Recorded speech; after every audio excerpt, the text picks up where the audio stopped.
j'espère que vous allez bien et que vous avez passé un bel été.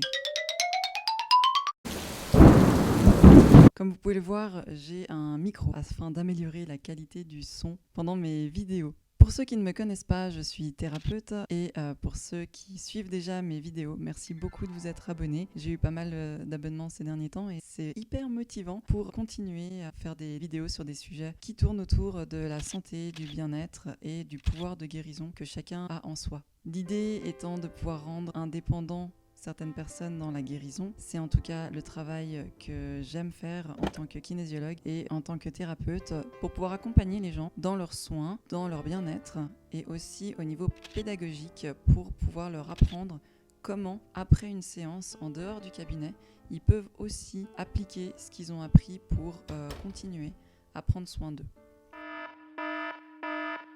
Si vous aimez ce que je fais et que vous voulez être notifié à chaque nouvelle vidéo, n'hésitez pas à vous abonner avec le bouton rouge et à activer la cloche afin d'avoir une notification. Aussi, si vous appréciez cette vidéo, n'hésitez pas à mettre un petit pouce bleu, ça fait toujours plaisir.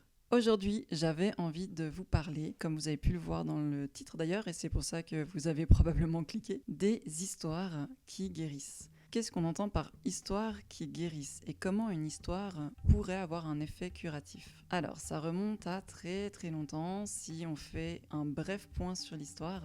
Déjà, quand on n'avait pas forcément les smartphones, les ordinateurs, Netflix, Disney+, et avant ça, quand il n'y avait pas encore même la télévision, et même quand il n'y avait pas encore de livres ou que les gens ne savaient pas encore tous lire. Il y avait le théâtre. Déjà. Et avant ça, il y avait des représentations, des choses qui se passaient dans la rue. On a toujours eu besoin d'exprimer les émotions en bougeant et en représentation. Le théâtre, il permettait de faire cet effet de catharsis. Ce qui est permis d'ailleurs encore et toujours par les films, les séries, les histoires qu'on entend, les histoires des gens, les livres, les histoires qui font peur, les histoires qui font pleurer, les histoires qui font rêver. On va un peu voir tout ça aussi plus en détail. Revenons à ce mot, la catharsis. Qu'est-ce que ça veut dire? Catharsis ou catharsis, c'est un mot grec à la base qui signifie séparer le bon du mauvais. Un effet de catharsis, c'est quand vous voyez une histoire devant vous qui se déroule et vous avez la possibilité de vivre des émotions tout en sachant que cette histoire ne vous appartient pas, que c'est pas vous qui êtes en train de la vivre. C'est extrêmement libérateur et c'est aussi extrêmement rassurant. Vous êtes assis sur votre siège au théâtre ou au cinéma ou sur votre canapé ou encore dans votre lit avec votre iPad ou votre tablette. Vous regardez un film, vous écoutez une histoire. Qu'est-ce qui se passe à ce moment-là? Vous êtes dans un milieu qui est sécurisé. Vous le savez. Vous êtes chez vous, vous êtes dans un endroit où tout va bien, il se passe rien de grave pour vous en ce moment. Et vous voyez des scènes parfois très belles, parfois horribles, parfois tristes, parfois qui vous mettent en colère. Et vous pouvez vivre ces émotions tout en sachant que si tout d'un coup vous vous sentez mal, vous pouvez arrêter, vous pouvez mettre sur stop, vous pouvez sortir de la pièce. Ça permet de contrôler d'une certaine manière, en partie, comment vous voulez exprimer vos émotions. Il y a certaines personnes qui ne pleurent jamais et qui ont besoin de regarder un film triste pour pleurer. Et bah très bien, ça permet au moins de faire sortir l'émotion, de la vivre en milieu sécurisé, avec peut-être comme argument une excuse d'avoir le droit de vivre cette émotion et de pouvoir la justifier. C'est pas moi qui suis triste, c'est l'histoire qui est triste. Et voilà, ça permet de vivre l'émotion et de pouvoir la faire sortir. Ça peut aider en première étape. C'est intéressant d'aller aussi explorer derrière cette émotion. Pourquoi est-ce que je me suis sentie triste à ce moment-là? Qu'est-ce que ça vient chercher chez moi? Qu'est-ce que ça vient toucher? Et là, on peut aussi commencer une introspection ou aller voir quelqu'un si besoin, ou tout simplement aller en parler avec un ami, avec un thérapeute. C'est toujours libérateur. Pour les histoires qui font peur, on adore se faire peur. On aime bien se réunir autour du feu, discuter d'histoires qui font peur, se retrouver devant des films où on va sursauter, où on va expérimenter cette émotion de la peur. S'il y a bien une émotion où on a besoin de se sentir en sécurité pour la vivre, paradoxalement, c'est bien la peur. Ça permet effectivement de contrôler et d'apprendre à gérer aussi sa peur. J'ai entendu le mot une fois, les films d'horreur c'est un peu comme un vaccin. On s'injecte à petite dose des choses qui nous font peur pour pouvoir les vivre. Et comme ça, le jour où on est traversé par cette émotion, on a déjà l'habitude en fait, on sait déjà comment la gérer, plus ou moins. Une émotion, c'est vraiment un réflexe. C'est pas vraiment gérable une émotion. Le but d'une émotion, c'est vraiment de venir faire sortir quelque chose. Maintenant, le fait d'avoir déjà connaissance de cette émotion, de ressentir comment on réagit, ça permet justement de pouvoir mieux la vivre le jour où on la ressent. En tout cas, de la connaître déjà. Et ça peut être rassurant. Ça peut être aussi intéressant d'aller voir, qu'est-ce qui me fait peur ? Qu'est-ce que j'arrive à regarder ? Qu'est-ce que je n'arrive pas à regarder ? Idem pour les films romantiques ou les films d'amour. Ça permet aussi d'aller voir notre sensibilité. Est-ce que je suis prête à recevoir ce genre d'informations ? Est-ce que ça m'énerve ? Est-ce que ça me dégoûte ? Est-ce que ça me rend triste ? Est-ce que ça me rend heureuse ? Et d'aller confronter un petit peu notre possibilité à aller être touchée par certaines émotions, et notamment l'émotion de l'amour. Si je ne suis touchée par aucun film romantique, aucun film où il se passe une histoire d'amour, ou dès qu'il y a un peu d'amour dans un film, ça m'énerve ou ça me saoule, ça veut peut-être dire qu'il y a aussi un rejet quelque part et qu'on ne se donne pas le droit de ressentir cette émotion, ou en tout cas, on ne laisse pas cette émotion nous toucher. Ça peut être aussi intéressant d'aller explorer cette voie-là. On a vu la peur, on a vu l'amour, on a vu la tristesse, il y a encore la colère. Il y a des choses dans certains films qui peuvent vous mettre en colère. Si je vois des gens se faire maltraiter, par exemple, dans un film, ou même tuer, je vais pas être indifférente, mais ça va pas me perturber plus que ça, je sais que c'est un film. Dans un documentaire, c'est complètement différent. On va parler de films ou de séries. Enfin, ça dépend quel personnage est touché. Hein. Merci Game of Thrones de m'avoir traumatisé dès les premiers épisodes. Et après pour la suite aussi. Par contre, si je vois un animal ou un enfant se faire blesser ou agresser, c'est insupportable. Je vais avoir une colère. Je sais que c'est un film, je sais que c'est pour de faux, que l'animal va bien, que l'enfant va bien, mais vu que c'est un personnage qui est complètement innocent, c'est quelque chose dans l'injustice que j'ai de la peine à gérer et ça va remonter. Même en regardant un film, ça va me toucher. Et j'évite en général de regarder des films avec des animaux, il y a trop de sensibilité par rapport à ça. Dites-moi en commentaire si vous avez des films ou s'il y a des scènes qui vous ont mis en colère, ou s'il y a des films qui vous ont rendu triste, ou des films qui vous ont fait extrêmement peur, qui ont été peut-être traumatisants pour vous. Dites-moi en commentaire un petit peu, comme ça on peut voir si on a les mêmes références. Et probablement pas, hein, parce que vu qu'on vit chaque film, chaque série, chaque scène de théâtre, chaque livre, avec nos propres filtres, nos propres lunettes par rapport à toutes les choses qu'on a vécues dans notre vie, on va vivre évidemment des émotions, des films complètement différents. C'est pour ça que c'est intéressant aussi d'aller en discuter après un film avec les gens qui ont vu le même film en même temps que vous. Et bien souvent, on retient pas les mêmes scènes ou pas de la même manière. Alors des fois oui, parce que aussi le film va chercher ça. C'est fait pour faire sortir des émotions à certains moments avec la musique, avec le scénario, etc. Mais quand on va dans des scènes un peu secondaires, c'est là où chez chacun, ça peut être un peu différent. Moi, je sais que j'ai des films qui m'ont fait pleurer et que je peux regarder 20 fois, je sais ce qui va se passer, je continue à pleurer, à la même scène, au même moment.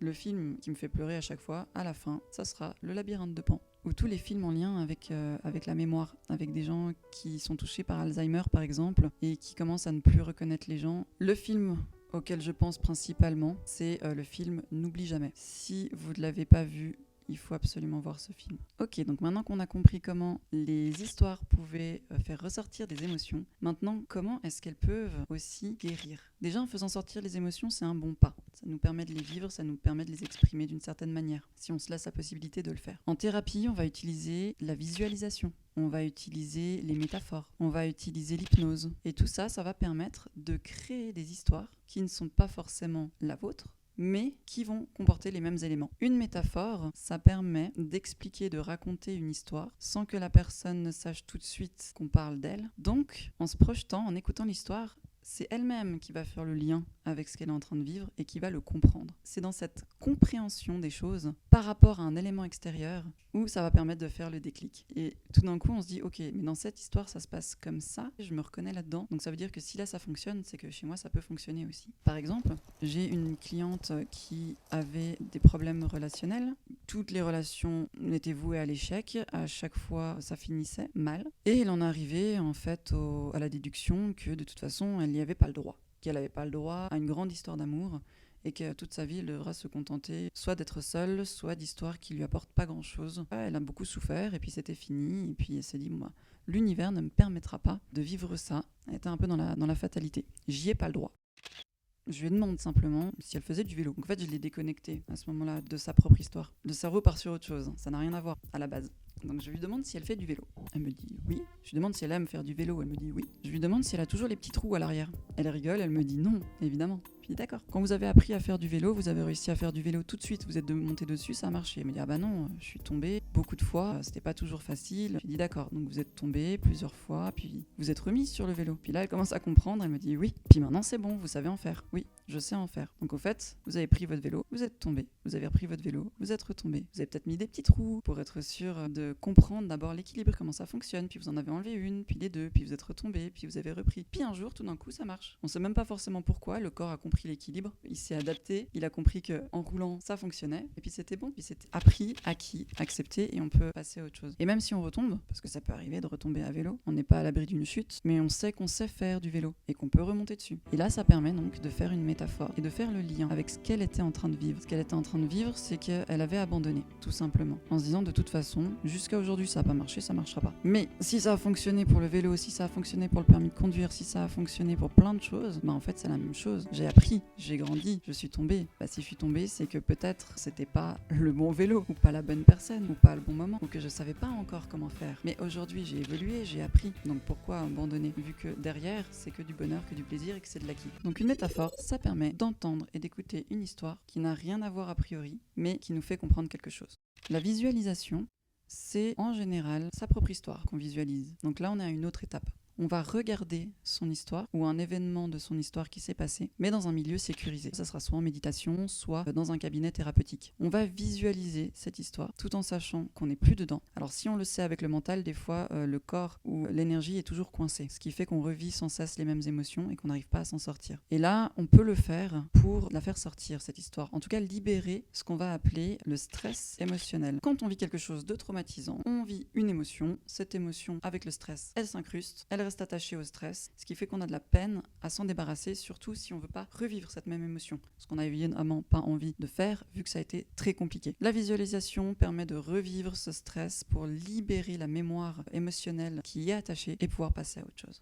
L'hypnose va fonctionner un petit peu de cette manière aussi, sauf qu'avec l'hypnose, on va passer dans du subconscient. Donc on n'est même pas obligé de porter à sa conscience l'information. Il va y avoir aussi des histoires, il peut y avoir des métaphores. Après, tout dépend de l'hypnothérapeute et de la méthode qui est utilisée. Donc voilà, maintenant, on comprend comment une histoire peut être libératrice, peut être même guérissante, apaisante. Comprendre aussi qu'on n'est pas seul à vivre ce qu'on traverse, ça peut aider. Voir un film, lire un livre, parler aussi avec des gens qui nous racontent des histoires, ça peut permettre de comprendre qu'on n'est pas les seuls, que d'autres personnes vivent ça, et ça peut être aussi extrêmement rassurant. Même si on veut pas du mal aux autres personnes, mais voilà, le fait de savoir qu'on n'est pas les seuls à vivre des moments compliqués, c'est rassurant et c'est humain. On se sent moins seul dans notre détresse ou dans notre bonheur, parce que là on parle de choses négatives, mais il peut y avoir aussi des histoires très positives, heureusement. Et maintenant vous comprenez pourquoi on est tous si accros aux séries télévisées et aux films. En tout cas, les séries aujourd'hui ont bien compris le système sur comment ça fonctionne au niveau émotionnel pour nous faire accrocher aux personnages et pour nous faire tenir. Mais tant mieux, parce que plus il y aura d'histoires,